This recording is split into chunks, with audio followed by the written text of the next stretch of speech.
Hello, ladies and gentlemen, and welcome back to the Ultimate Doctor Who Marathon. This is the show where I take a look at every classic Doctor Who story, plus a bunch of Big Finish audios, one episode a day, 7 days a week. And today, on the 6th of June, 2018, we welcome back Robert Holmes to the writing staff of Doctor Who with Carnival of Monsters, his entry for Doctor Who's 10th season, after taking a season break with Season 9. Carnival of Monsters brings back, oddly enough, has Holmes take a shot at doing a more political story, as this story opens up with, episode 1 opens up with, establishment on this planet, which is run, it's run very much by bureaucracy. And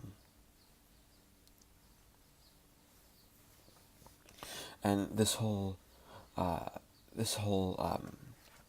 bureaucracy is run by, you have the functionaries, which are these, they look a little like they look a little like monkeys with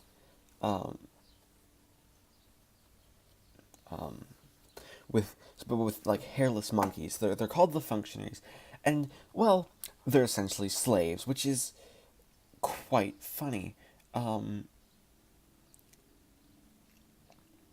It's one of those things that the story really helps with. That it has this entire thing, the entire story, built partially around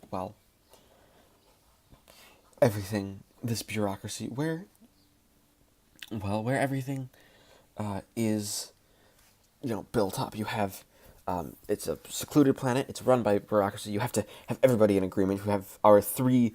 We have a triple act of three. They're aliens. They don't really give a species name, but they are played. Two of them are actually played by Michael Wisher, who will go on to play Davros in the Tom Baker in the first Davros story, and then the guy who played Packer in The Invasion, and they are both hilarious. And they bicker because we open with what looks like a luggage. It's like a baggage claim, and two people actually come out of the baggage claim because they were sort of shipped out to this planet. They were allowed on the planet. Their race was the first to be allowed on a planet, and they bring a form of entertainment. They are sort of carnies. They have brought the titular Carnival of Monsters, which is this thing called the scope. Now, we don't quite get an explanation of how the scope is, but we get the fact that they have it, and they have it here, and fun and amusement. Well, it's been outlawed on this planet. Like, the Great Zarb, their leader, the planet's leader, is like, no, it's been outlawed. But he's been thinking about releasing this restriction, mainly because, then it'll keep the functionaries happy, give them a little, an inch. It's sort of like, this is a weird it's a complete dictatorship, because, it's just one of those, weird,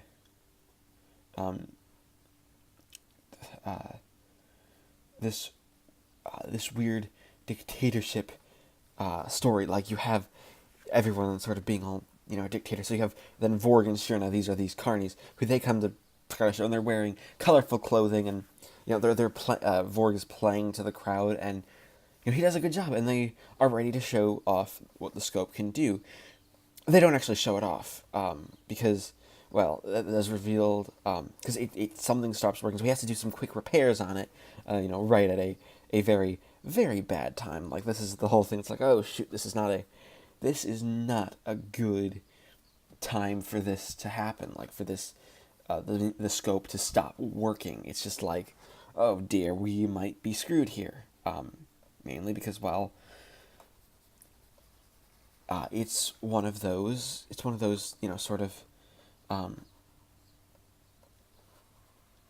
it's one of those, stories where it's like, we should probably, not be we should not have this. So, That being said, we actually then have a completely separate plot line with the Doctor and Joe, who are there, who land on a boat. The Doctor is trying to take Joe to Metebelis 3, the blue planet of the Acting group, something that sort of becomes a theme for the rest of the Third Doctor's era, is trying to get to Metebelis 3. But everything just, well, it seems wrong. Mainly, we have the fact that, hey, we somehow are on Earth. The Doctor is insisting that something's wrong, but Joe's like, no, Doctor, you're being silly.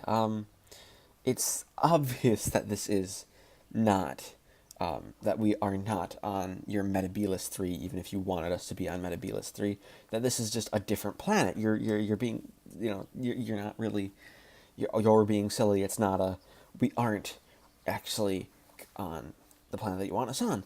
So you sort of have the Doctor trying to prove to Joe that, we're not on Earth, because I know I'm not wrong. And it turns out, yeah, they're not actually on Earth. But it takes a long time for the Doctor to actually, for that to be actually confirmed, mainly because, when it's with this story happening, it very well could be taking place on Earth. Like, they have landed on the SS Bernice, which is a cruise ship, and it's a cruise ship that went missing on the day that they landed, and suddenly there's a dinosaur, and the dinosaur just appears and goes away, which is just weird. That's the first thing, that something's completely awry. Like, why? And then the second thing, they get captured by the crew, who are generally having that British spirit of stiff upper lip and all that. Ha ha ha. We are British. We are still hospitable.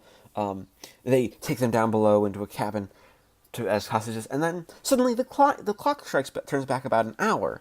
So it's sort of like a time loop. So and of course, and on the way down, Joe and the Doctor notice a silver hexagon on the floor of the boat, which is anachronistic. So you have that. Basically, you have all these questions building up to eventually the Doctor and Joe then sneaking back to the TARDIS to try to get something to get underneath that hexagon, which is revealed to be some sort of a hatch. And then suddenly, a giant hand comes in and lifts the TARDIS out, and bam, that's our cliffhanger. And it's an amazing cliffhanger. The direction of the story is actually really nice. Barry Letts took a stab at directing. He directed a couple stories before. He directed Terror of the Autons and Enemy of the World. Those are two that I know off the top of my head. I don't think he directed anything else. But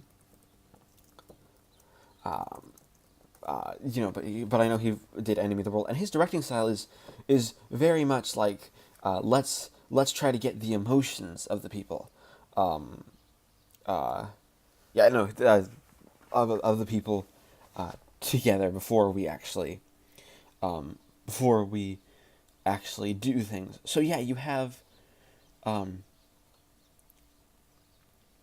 you have you have that being the ending, and then you also just have the fact that the Doctor and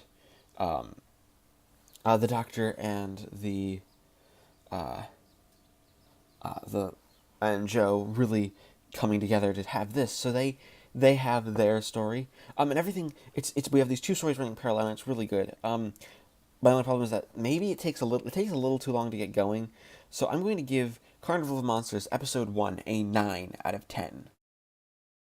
Alright, it is still the 6th of June 2018, and I just finished watching Episode 2 of Carnival of Monsters, where we have another 24 minutes of pure Robert Holmes magic.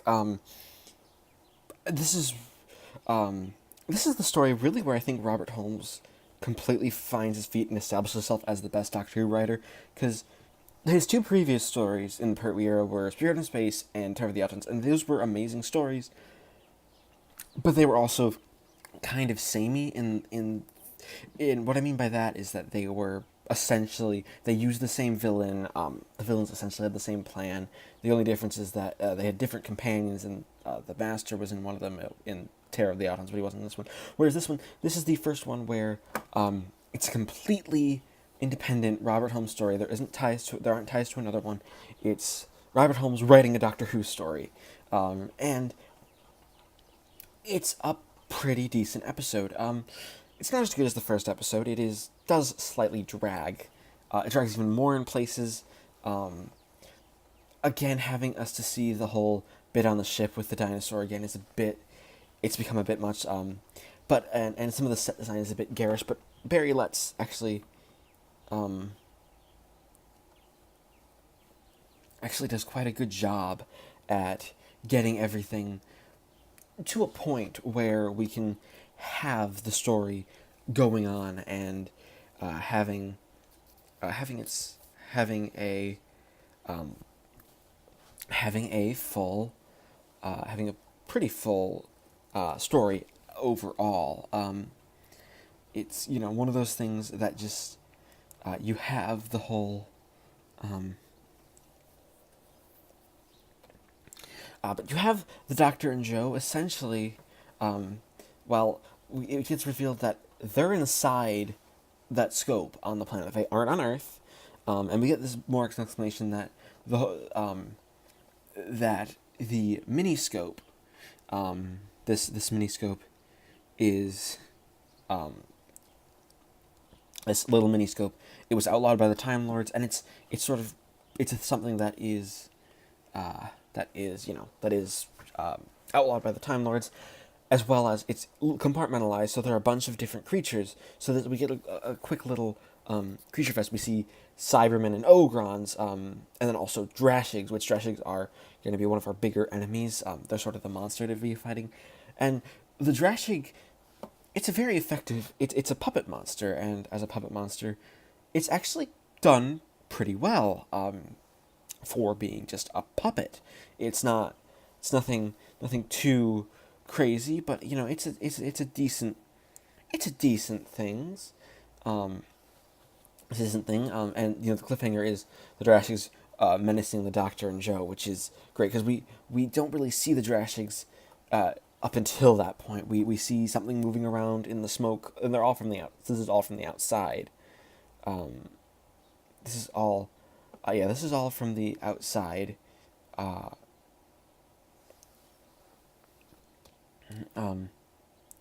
And you have the you have the you have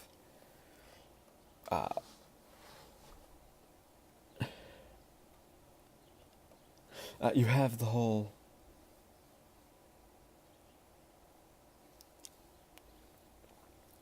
you have the whole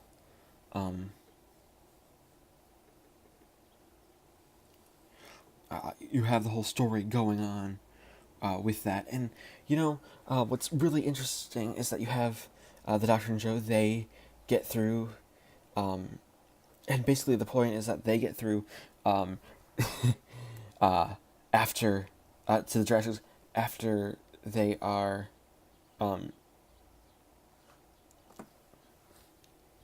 after they are attacked by a disintegrator because the aliens on Interminor, they don't really get a species name, so I'm just going to call them the aliens. They try to disintegrate the organic matter inside the scope.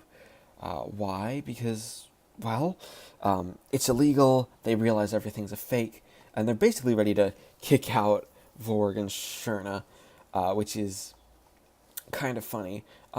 Though, what's interesting is that one thing that I think about this story that I find at least a little bit interesting is that it feels, even though this time the Doctor and Joe have obviously made it to this place sort of without the Time Lords interference, I wonder if this was a story that may have actually been meant for that it's the sequel that's meant for it's an episode that is meant to be during the exile. It's one where the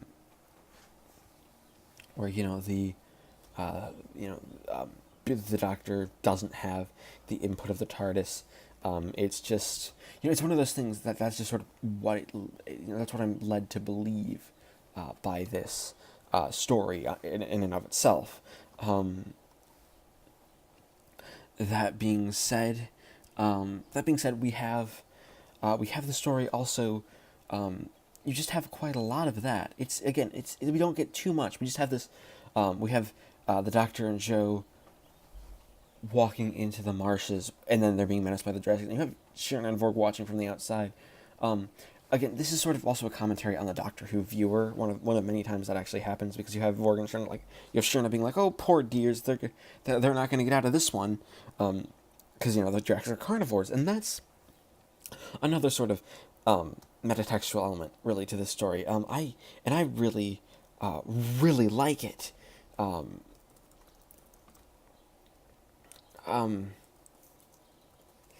And it's something that is really, really good. So I'm gonna give Carnival, outside of but it's just got the drag factor, and some of the sets are a bit off. But I'm gonna give Carnival of Monsters episode 2 an 8 out of 10. Alright, it is the 7th of June 2018, and I just finished watching episode 3 of Carnival of Monsters. Yeah, this story is just plain fun. I mean, the quality has been all over the place. I mean, it's all been in the good range, the really good range. Like, I really enjoy this story. But the quality's just kind of been all over the place. Like, this one, we have such just this amazing, bam, sort of a kick of an episode. Like, you have some amazing location footage. Yeah, Barry Letts is a really good director. I should probably mention that now, because he's just so good at getting these shots. He does a really good job with getting the puppet work to work on the dishrags, because the dishrags really feel like menaces, and I love the design. I know people will laugh at them. Oh, they're dishrags, but you know what? It's one of those designs that really works overall. It looks like a monster that lives on a marsh in a swamp, and it looks like an omnivore. It looks kind of like it might be a dog.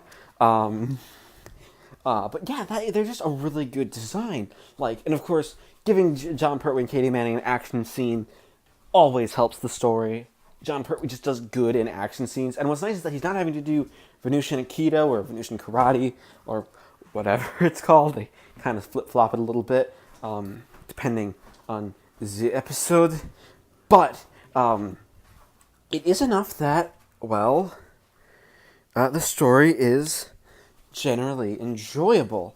Like, it's like you also have this, like, even the B plot outside of the scope is enjoyable. And what's nice is that we actually take some time here in episode 3 to give us some much needed exposition about why does the Doctor seem to already know about the scope. Well, because he was in charge of making them illegal. Now, this is one of those...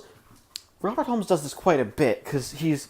at the beginning of season 11, he's going to name drop Gallifrey for the first time in a Robert Holmes script, because of course he is, because that's what Robert Holmes does. He figures out the lore of the show. And we just sort of... The Doctor seemed to have a part in getting the miniscopes banned universally through the Time Lords because, they violate the natural rights of intelligent life. Sort of picking them up and putting them in a cage like it's a zoo. Which it's a bit different, sort of. It's made clear that it's very different from just like the literal lesser forms of life who don't have the intelligence, but also just generally. It's sort of also a commentary on, like, the circus, I guess, like the whole circus idea of, like, taking animals. Like, it's different when you have a zoo, because it's like, yeah, they're sort of raised in captivity, but these are just sort of transplanting them. And you have a lot of the point of the story is that, the dishrags. What Vorg did wrong is the dishrags are hunters, and they don't let their prey get away. Like, the Doctor and Joe book it out of the dishrags enclosure, but the dishrags start following them. So much so that, like, when they get back onto the boat, because they have this discussion, and the Doctor's like, we're going to need some lateral thinking. I love this discussion. It's like, we can't go forward, we can't go back, let's look at this problem sideways. And Joe takes it literally. Like, literally, we need to look at this problem as if we're coming at it sideways and not straight on, which I find hilarious. It's these lovely little character moments that the story really excels in. Like, so he's like, well, let's go, and then it's like, well, let's go back to the ship and let's go back to the ship, the SS Bernice, and let's get some rope because there's a bunch of rope. Like, we could just climb down and get out through the bottom. Like, and the doctor's like, you're a genius, Joe. That might actually work. Like, I find that hilarious. Like, Joe just has this idea, and Katie Manning is just adorable as Joe because she's just like, oh, this'll work. I don't care if it really doesn't make sense. So a lot of it is they go back to the ship. They go through another cycle. They hide. They're in the cargo bay where the rope is, and then down comes the ship's passengers, Claire, Major Daly, and Andrews, and they're hiding and the Doctor and Joe are hiding behind these crates. But Joe's foot is sticking out, and she gets noticed. So she's like trying her hardest not to get the Doctor away, and it's hilarious. And there's like they have this little comedy scene where they just are mouthing to each other. It's like Joe's like, "You stay, me go. You're not here." And Joe actually tries to get through their heads after a couple of times. Like, hey, you've gone through this before. Like, this is not the first time you've lived through this. There's going to be a monster. Oh, look, a monster. This time it's a Drashig, however, which Major Daly then shoots, which actually makes it go away. And then the thing resets again. And so Joe's like, look, you just did this 2 seconds ago. What are those noises? It's a monster. It's a dinosaur thingy, and you're going to want to hate it because, yeah, it's not good. Like, we've gone through this a couple of times. Just believe me. And then you have this is going on. The Doctor's nearly escaping. But meanwhile, on outside of the scope, you have Vorg and Sherna still trying to get through things. And the two of the aliens, again, they don't ever get a name. They decide, well, let's use the Great Zarb against them because they realize that the whole Drashigs have escaped. It's like, well, let's get the Drashigs out of here, make them grow, and, that'll just make us be able to say, oh, the entertainment is evil! It's sort of, I think it's supposed to be a commentary on Mary Whitehouse at her, because by this point, Mary Whitehouse was there, she was a woman in charge of the television, the National Television Viewers Association, I think that's what it is. It's something like that. I can't quite remember off the top of my head.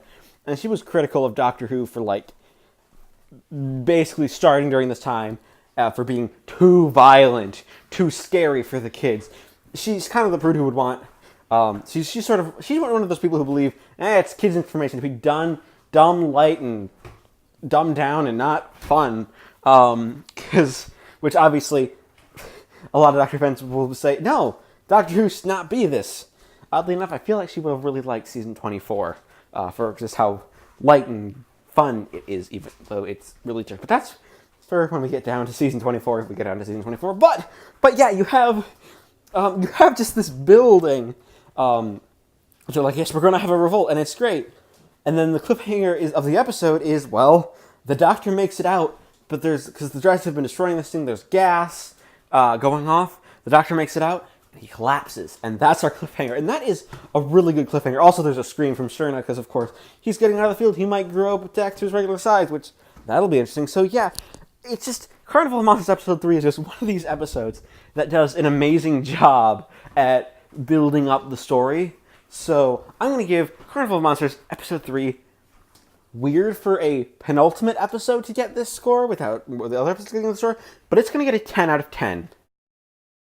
Alright, it is the 8th of June, 2018, and I just finished watching episode 4 of Carnival of Monsters, the conclusion to the story, and this is definitely the weakest episode of the serial, mainly because, well, for one of the reasons is that,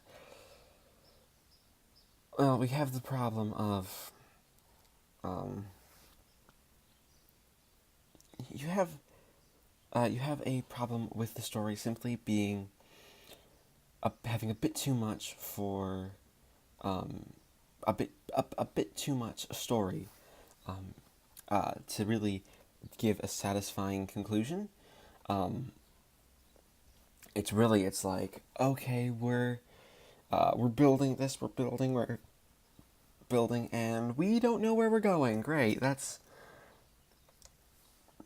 just great because well, we've stopped halfway through. Like it's not a it's a Robert Holmes doesn't quite stick the landing very well. He does a decent job of it. He tries his hardest to keep the story interesting, and he tries his hardest to keep everything to keep things going on well enough um, that they are decent enough.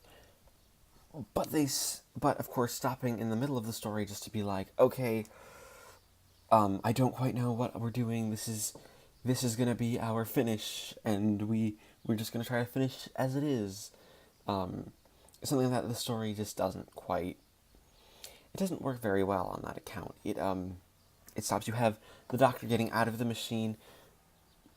Joe really doesn't do too much this episode. She's just sort of I don't even know if she's just sort of there, but yeah, she's just sort of there. She exists. Um she's not given as much to do. She's just sort of like, yeah, I'm doing it. We are going on with the story, even if it doesn't quite work. It's one where you have the Doctor there to there to try and have everything work out to a good conclusion. But again, without the conclusion itself, you really don't get that feeling. Like you have everything building to a conclusion that's just like, yeah, we're concluding it like this. We aren't going to be doing a big ending. We're working with what we've got. So the conclusion itself just, it doesn't feel quite right, and it feels like the story is a little off, like it's going a bit off the rails and going towards just territory of we totally know what we're doing, guys. Like trust us.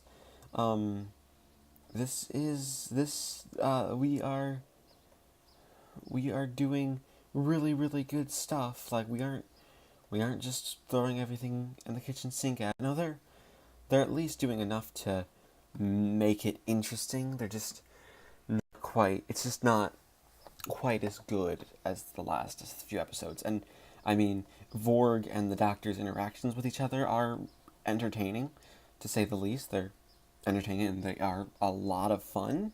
But again, they don't quite they don't quite end up ending creating a complete whole. They're just sort of like, no, we're not gonna create a whole. We're just gonna keep sort of limping along with things, which, fair point. It's not a perfect story, and I mean, really, a lot of the endings that not a lot of stuff happens except the Miniscope gets destroyed. Yet, what's interesting is that the Doctor decides, yeah, no, I'm just gonna let Vorg continue because he's not. It's not that he's not harming anyone. It's that he's well, is that he's just mostly. It's sort of that he's not harming anyone. He's a harmless character, which is quite funny actually. Like it's a weird way to end the story with just have the character be harmless. So I'm gonna give Carnival of Monsters episode 4 a 7 out of 10. That being said, we average up the scores to give Carnival of Monsters a score of 8.5 out of 10. Thank you everybody for watching this installment of the Ultimate Doctor Who Marathon. And please leave a like, comment, and subscribe if you haven't already. And join me next time when we'll be taking a tackle at the first story in two interconnected stories with Frontier in Space.